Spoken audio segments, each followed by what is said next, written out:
The Thompson Collection of European Art at the AGO has the largest collection of surviving Gothic boxwood carvings. Of the roughly 150 works that survive around the world, we own roughly 10%. That's a big deal. I spent a lot of time in the Thompson galleries looking at the works of art with our visitors. And time again, people stopped in front of the case with the boxwood carvings and asked the question, how were these made? I went straight up to the conservation lab and asked my colleague, Lisa Ellis, the Conservator for Sculpture and Decorative Arts, how were these made? So how to figure that out was the guiding principle of the exhibition. I thought it would be very easy.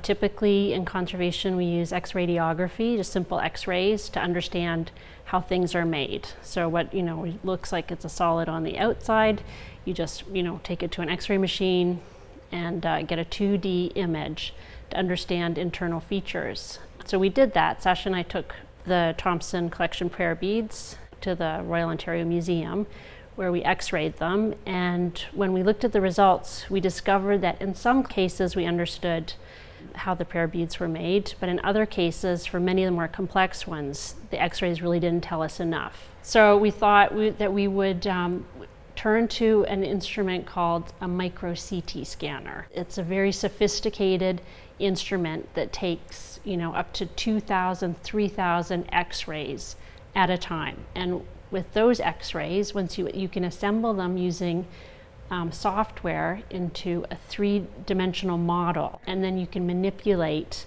the model and take things apart to understand how they were made.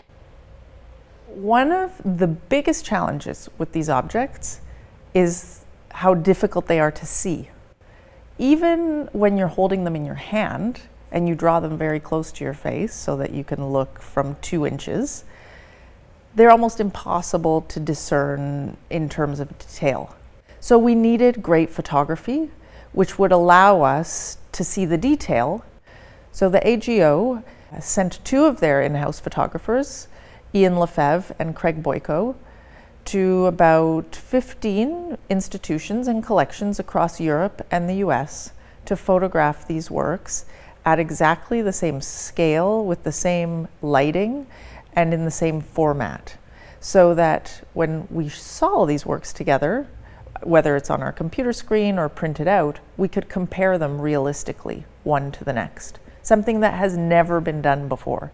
The degree of workmanship in these objects is absolutely astonishing, and when you just see them under the microscope or with the naked eye, they're very impressive. And they continue to be impressive even using these incredible technologies which show them down to every tiny little tool mark.